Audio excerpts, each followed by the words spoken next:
การปะทะกันระหว่างไทยและกัมพูเชียได้หุนแฮงขึ้นอีกครั้งย้อนว่าข้อขัดแย้งชายแดน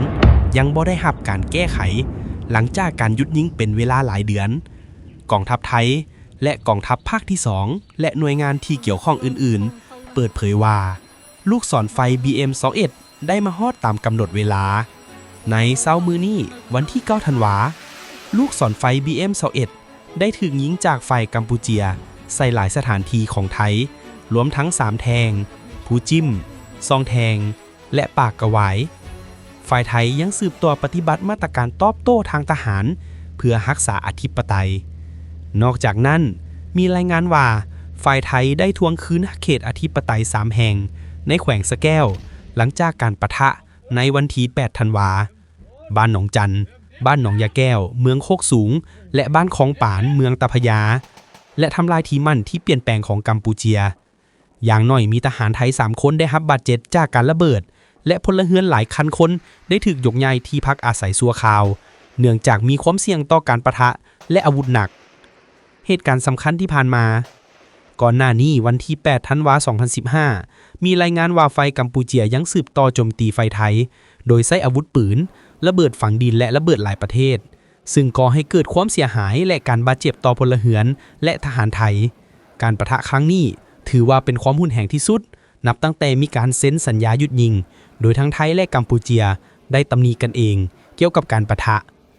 ผลกระทบต่อประชาชนตามชายแดนโดยเฉพาะในแขวงต่างๆเช่นแขวงสะแก้วได้ถือบังคับอพยพออกจากบ้านเรือนของเขาเจ้าไปยังที่พักอาศัยชั่วคราวต่างๆเพื่อหลีกเลี่ยงการปะทะและอันตรายจากอาวุธหนัก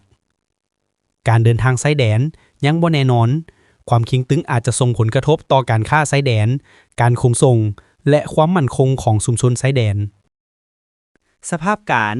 เป็นอย่างการปะทะกันจึงเกิดขึ้นซ้ำอีกสาเหตุหลักข้อขัดแย้งเกี่ยวกับอธิปไตยเขตชายแดนที่มีเขตแดนที่บ่ชัดเจนข้อมูลทั้งประวัติศาสตร์แผนที่อาณานิคมและอื่นๆมีการขัดแย้งและการตีความหมายที่แตกต่างกันระหว่างประเทศไทยและกัมพูเชียเป็นเวลาหลายทศวรรษถึงแม้ว่าทั้งสองฝ่ายได้เซ็นสัญญาหยุดยิงในเดือนตุลา2025ภายใต้ข้อตกลงสันติภาพกัวลาลัมเปอร์แต่การหยุดยิงบ่ได้ป้องกันการหุกหาญหรือการโจมตีตื้มอีกสะท้อนให้เห็นว่าข้อขัดแย้งยังบ่ทันได้รับการแก้ไขอย่างแท้จริงทางด้านการเมืองและสันติภาพแนวโน้มและสิ่งที่ต้องติดตามสถานการณ์อาจจะให้แห้งขึ้นถ้าฝ่ายใดฝ่ายหนึ่งยังสึกต่อใส่กำลังหรืออาวุธหนักอาจจะเฮ็ดให้มีผู้เสียชีวิตเพิ่มขึ้นการสูญเสียทรัพย์สินและการย้ายถิ่นฐานของพลเมืองการอพยพและการช่วยเหลือผู้อยู่อาศัยตามชายแดนอาจจะขยายตัวขึ้นเจ้าหน้าที่รัฐบาลมีความพร้อมอย่างเต็มที่ตามที่ได้ประกาศโดยกองทัพไทยเหตุผลของการต่อสู้ที่เกิดขึ้นใหม่ข้อขัดแย้งด้านชายแดนและอธิปไตยที่ยังบ่ได้รับการแก้ไขหลายเขตชายแดนระหว่างประเทศไทยและกัมพูเชียขาดเขตแดนที่ชัดเจนและยอมรับซึ่งกันและกันมาดนแล้ว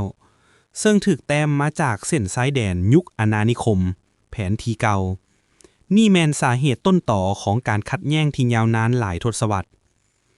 ถึงแม้นว่ามีข้อตกลงหยุดยิงก่อนหน้านี้แต่ข้อตกลงดังกล่าวแม่นบอบบางและเงื่อนไขหลายอย่างเช่นการถอนทหารการกำหนดเส้นชายแดนและการกวดการระเบิดฝังดินบ่ได้รับการจัดตั้งปฏิบัติอย่างเต็มที่ซึ่งเฮ็ดให้มีความเป็นไปได้ที่จะเกิดขึ้นอีกองค์ประกอบก่อนหน้านี้องค์ประกอบของความรุนแรงล่าสุดแม่นการระเบิดของระเบิดฝังดินซึ่งประเทศไทยอ้างว่าวางโดยกัมพูเชียการบาดเจ็บหรือเสียชีวิตของทหารไทยได้นำไปสู่การหยุดยิงโดยไทยทันทีก่อนที่จะเกิดการปะทะกันใหม่ตามรายงานอื่นๆสื่อมวลชนไทยยังได้อ้างเหตุผลหนึ่งว่าการปล่อยคลิปวิดีโอหรือหลักฐานที่กล่าวหากัมพูเชียเกี่ยวกับระเบิดฝังดินซึ่งกัมพูเชียเห็นว่าน่าอายเล่นการเมืองและอาจกระตุ้นการแก้แค้นเพื่อหลีกเว้นการเสียหน้าการบ่เคารพข้อตกลงทางการทูตหรือสันติภาพข้อตกลงหยุดยิงปี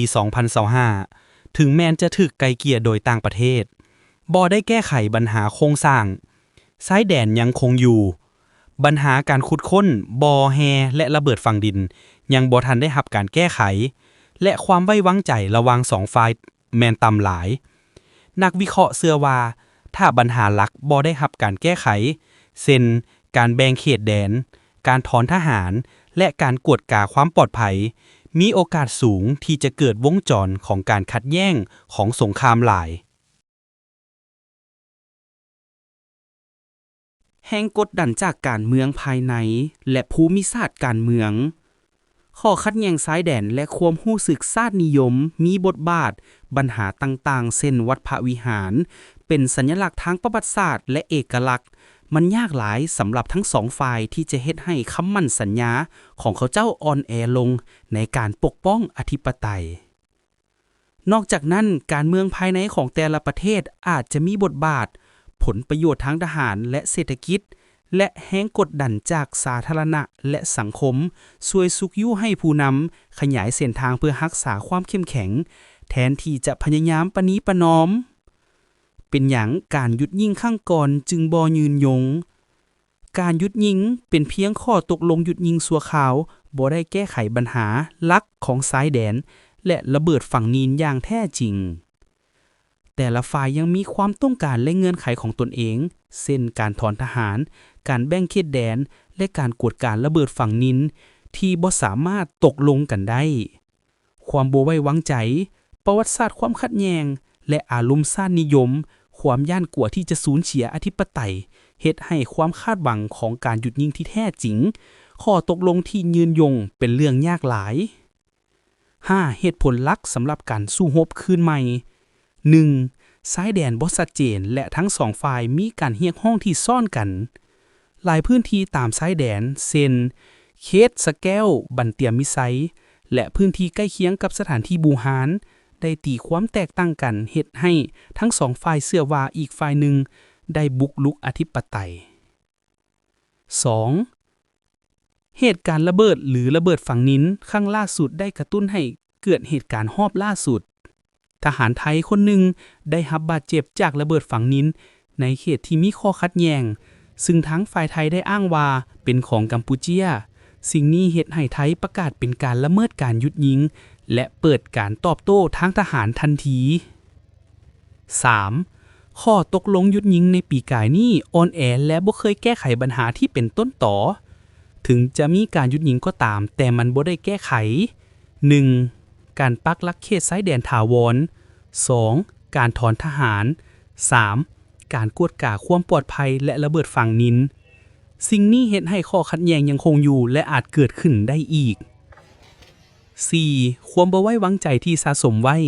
ทั้งสองฝ่ายเชื่อว่าอีกฝ่ายหนึ่งได้ริเริ่มทั้งไทยและกัมพูเชียได้กล่าวหากันและกันว่าเป็นผู้ริเริ่มการโจมตีหรือล่วงเริ่มดินแดนของพวกเขาซึ่งนำไปสู่ความเข้มแข็งสูงในบรรดาทหารในสนามรบและแม้แต่เหตุการณ์น้อยๆก็อาจเพิ่มขึ้นเป็นการโจมตีตอบโต้ได้ 5. ความกดดันทางการเมืองและชาตินิยมในทั้งสองประเทศผู้นำของทั้งสองฝ่ายกำลังพยายามรักษาความมั่นใจของประชาชนและการตอบสนองทางทหารเพื่อปกป้องอธิปไตยกำลังนำมาใช้เพื่อหลีกเลี่ยงการปรากฏตัวที่ยอมอยู่ใต้อำนาจสิ่งนี้ยังยิ่งร้ายแรงกว่าขึ้นด้วยแรงกดดันจากสื่อสังคมต่อรัฐบาลทั้งสองฝ่ายสรุปแล้วข้อขัดแย้งนี้บ่แม่นเรื่องใหม่มันเป็นบาดแผลเก่าที่บ่ทันได้รับการแก้ไขอย่างถาวรการระเบิดการบุกรุกหรือความเข้าใจผิดน้อยๆสามารถเพิ่มขึ้นเป็นการสู้รบคืนใหม่ได้ทันที